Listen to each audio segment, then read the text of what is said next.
Where's QB? He's supposed to be here by now. I know, usually you're the one that's late. I thought I told you to wait in the car.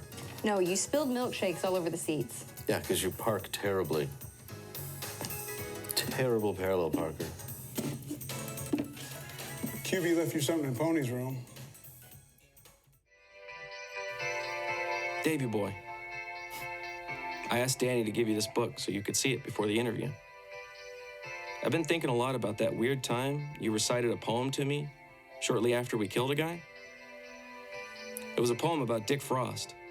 Wait, was that Jack Frost? I have the book. I'll just look at the cover. It's Robert Frost. Anyway, you repeated it to me and it was uncomfortable. But I think that poem was probably meant to mean you're gold when you're a kid. Like green. When you're a kid, everything's new. Just like normal world. It's only a year old. It's an infant. It's small and exciting, Davey. It's gold. I want you to tell Angela to read that poem too. Tell her there's still good in this world. She should know that. And you should ask your doctor about Ozempic. Stay gold, Davey boy. Your friend, Quarter Blackie.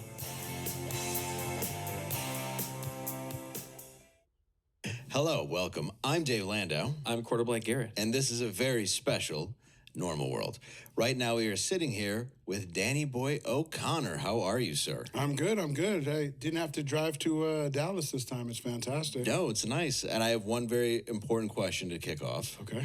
Do you remember that one time RoboCop shot that dude in the dick? Right in the dick, he did. And I got a mug to celebrate it. I sent you one, too. I know, now I you got a appreciated bumper the mug. sticker, too. Dude, I'm putting the bumper You're gonna sticker get on my arrested. car. Yeah, bumper sticker. Cops ain't gonna find that funny in Dallas. My 9-year-old thinks it's hilarious.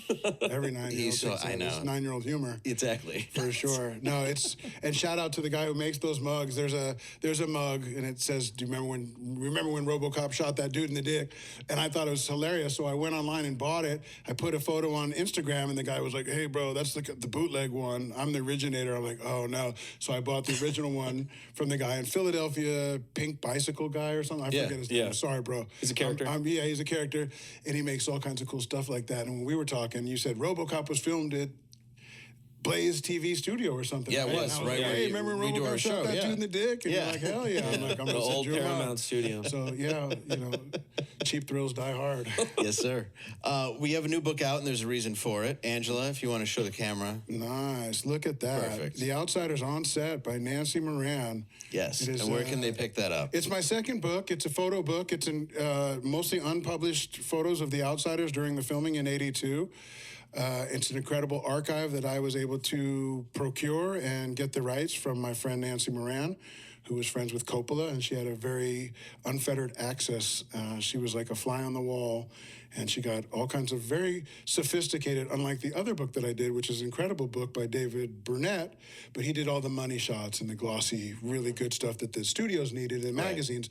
This is a little bit more grainier and grittier. So 2 different looks, 2 brilliant photographers, and it's such an honor to have my name on that book because we worked hard to get that book together, and it'll be out in 2 weeks, and you can find it on our website on theoutsidershouse.com. And welcome to North Tulsa, guys. You're at the Outsiders House. That's where we are right now. Right now. Good stuff.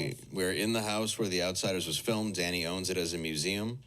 And it's incredible, by the way. I just have to It's say. an amazing thing. Like, when you first saw the house, what was going through your head, seeing the condition of it? It starts way before that. And I've told this 1,000 times, but I haven't told you.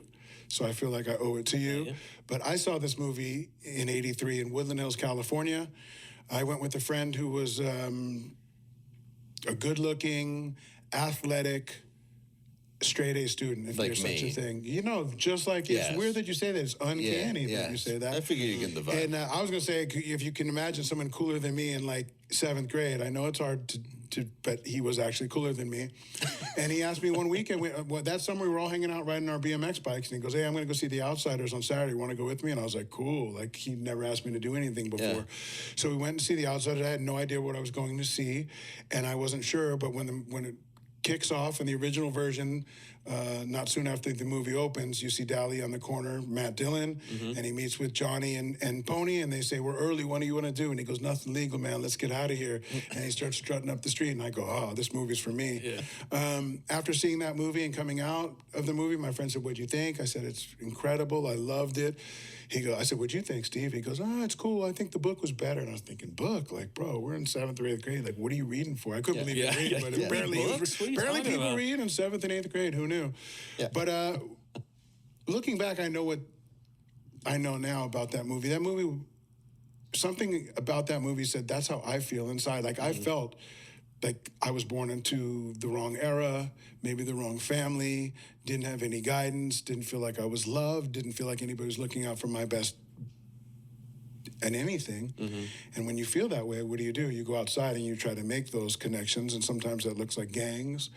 Maybe it's sports. But for me, it was, I found other latchkey kids that, felt like I felt. Now, I'm a New Yorker who was transplanted to California, pre-internet, pre-cell phone. Things were different back then, and people used to be like, say quarter. And I was like, quarter. And they were still cracking up. Say water. I was like, water. They're like, let's say water again. He said his mother's pocketbook. I don't know. I was like, go get something out of my mother's pocketbook. What's for supper?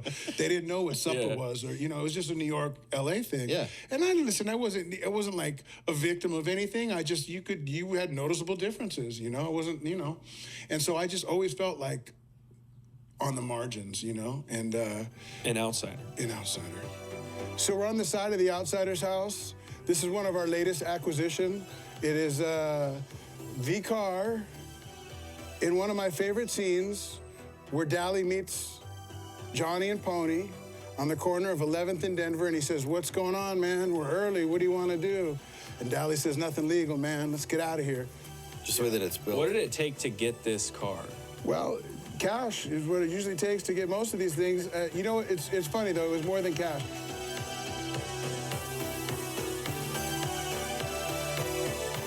It's become a beloved feature of the museum. But let's go inside. I'm going to show you around.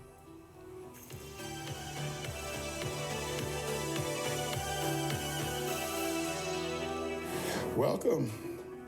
Oh, you don't have to wipe your feet. It's a greaser. Oh, that's true. You're good. This is North Tulsa, brother. I've been on many sets, and many of my friends are actors, and they don't even get to know the cast anymore. They get flown in, they spend 2 days in a trailer, they do their lines straight away, they go back to the trailer, back to the hotel. If you run into anybody else who's on the production, it's this movie was different, man. This was like a camp. These guys, they come dressed. They were at every other shoot. They were learning the craft. It was Coppola. Right. So in these books, you'll see like everybody, they weren't shooting that day, but they were at all the locations all day long rather than go to the bar or go out exploring. Right. They were like, nah, we want to see what this master is doing. This is Coppola. These are my peers or my contemporaries. Yeah, it's not the camaraderie of trying to figure out something and doing it on film and making sure it's perfect. Yeah, I mean, and he also gave them, like, he gave the greasers less money per diem and gave them paper scripts. He gave leather-bound ones and higher per diem and higher floor hotels and then they had Sosha and Greaser. I gave you a greaser script. They made a yellow one for the Soshas, and they made them play football against each other, and they had a rivalry. So by the time they started doing Rumble stuff, they didn't like each other. And that builds that. Build the tension. And when you're young, you're still competitive that way. You're like, so he built that up. Coppola knew what he was doing. It's funny that, right? But Ralph really played the greasiest of greasers, man. I don't care what anybody says. He really embodied what I feel like a true, you know what I mean? He's the heart of the movie. Yeah, he's the heart of that, like the greasy, he just feels like, the Dally, there's always the tough kid in the neighborhood. But this is a different character. This is a subtle guy who's got a good moral compass, and he's got a heart of gold, and he's tough when he needs to be, but he's relenting when he doesn't need to. Saves his friend. There's a lot. He's my favorite character. Him and Matt. Oh, yeah, he puts others before himself, literally, and And it took years for me to appreciate that. 2005, I get clean, and something's different about this time because I had been sober before for 3.5 years, and I thought maybe drinking wasn't so bad. I could see that meth had ruined my life, so I just never going to do meth again, and that lasted 72 hours. I was back on meth for another 3 years, and that's when I ended up in that warehouse with everything in a box. That's how it works every time, too. You go right back to the exact. And then more. Yeah. Yeah, you pick up where you left off and then further. Yeah, you want to make up for lost time. Yeah, 100%. So in 2005, when I get sober, I want to make up for lost time for the whole decade that I just didn't know about. So the good news is that's right around the time where they were like The Office episode 1 through, so I bought everything that I had missed out, episodic television, that now it's the way we watch everything. Yeah, of course. Right? Yeah, binge watch. Of course. And you can't even get into a show if you have to wait. Yeah. Who's waiting? You're not gonna wait a We don't week. even have the ability to wait for that anymore. So I learned about The Sopranos. I would, and you know where, Amoeba was great because they have stuff like Trailer Park Boys that nobody knew because it's from Canada, and you'd have to buy the box set. But I'd go to Target too, and Target had really good box sets. Yeah. And that's where I got The Outsiders, and I fell in love with it again. And then the internet became such an incredible tool that I could start to Google stuff and names. Where are these people now? Where is that IMDb, film? finding Oh out, my God. all the information, trivia and stuff. Yeah. And then I put La Coca Nostra together, which was, we built it in the dark, meaning I was still high when we were talking about the second group that we did called La Coca Nostra. But by the time we made it out on the road, I was sober at that point, and we come to Tulsa, Oklahoma, and we had a 3-day layover, and that's when I realized, man, I have been here before, but I hadn't. And you got to understand, you guys just got here now. You may not know what's around here, but anybody who's from here knows that in 2009, Tulsa downtown, Kane's Ballroom, and the Spaghetti Warehouse. I got to play there everything once. It was amazing. That's incredible. It's a bucket list place. Yeah. Me too, and that's where we played. And something just felt so familiar, and then the epiphany happened. Oh, shit, The Outsiders. Yeah. And the driver, I said, dude, is this where The Outsiders was from? He goes, oh, yeah, it is. I go, dude, is there any places you know? He's like, I know the drive-in and Circle Cinema. Circle Cinema was boarded up. It was it's about to celebrate its 90th anniversary. It was also going to get the Wrecking Ball. Kane's almost got the Wrecking Ball, I think, 20 years ago, 15 years ago. Yeah, Thank God so it the family didn't. that bought it now. A lot of things were on the margins and about to get, and so I go on the internet. There's a page that's still up. It's called Tulsa TV Memories. Very antiquated HTML. It's like a black page, little blue, purple lettering. And it gave up some addresses. It's now got them all. They've updated it. But at the time, they gave up the drive-in, Circle Cinema, and Crutchfield Park. Now, the park is a block and a half away from this house. The Rumble. The Rumble Field is also a block away from the house. So Coppola used this neighborhood very, he took everything he could take out of this to keep it local and not have to go so far off campus. Well, he was like that too, with like The Godfather and Sicily and everything. He was very meticulous about it being exactly what it needed to be from the book, which is probably good because it's actually in Tulsa. Can you It imagine takes Warner place in Brothers Tulsa. when they found out like he wants to make this movie and then he wants to go all the way to Tulsa to do that? Like with no internet, no cell phones. And you're going to bring everybody from LA out to Tulsa, Oklahoma. I mean, I think Tom Cruise and Emilio drove here in a truck. Like they just like, we're just gonna, like they didn't have it like that. He was like, we're just gonna drive there and like whatever.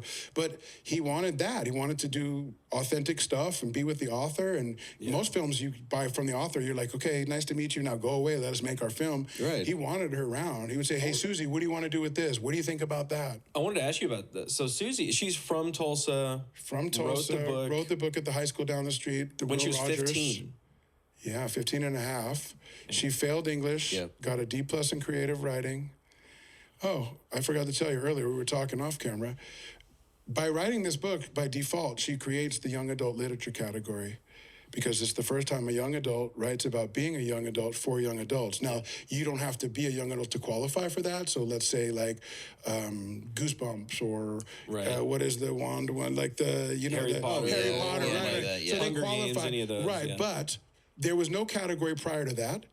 They made that category because The Outsiders, and to me, that's not only a Guinness Book of World Record thing. That should be there should be statues all over, and this should be the home of young adult literature. It was birthed here at that school, but she don't want none of it. She's just happy to have it, out there. Cool. The book's never been out of print in 55 years.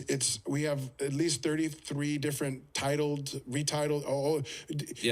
Which is incredible. Amazing the collection you have. Yeah, I mean, in Italy, it's called the Boys of 52nd Street. In Germany, it was I Am Oklahoma at first. And was that the movie too? You were saying the movie they retitled Rebedales, Los Mojanetos. It's got a million different covers and names and artwork, and they're all outsiders. And it just keeps on keeping on. I mean, well, it's really her life experience in a way. She's just writing about. She her wrote city. about what she saw at Will Rogers High School at the time. It was hard for me because again, I'm a native New Yorker, and I know what I know. I'm like, why are rich kids chasing tough kids? Poor, like that doesn't make sense in my book. Right. But if you know Tulsa, you realize it's the oil capital of the world, and a lot of people got rich quick here. So a lot of families that might have been greasy got rich quick. So they were the numbers of socias, and this town is similar to that.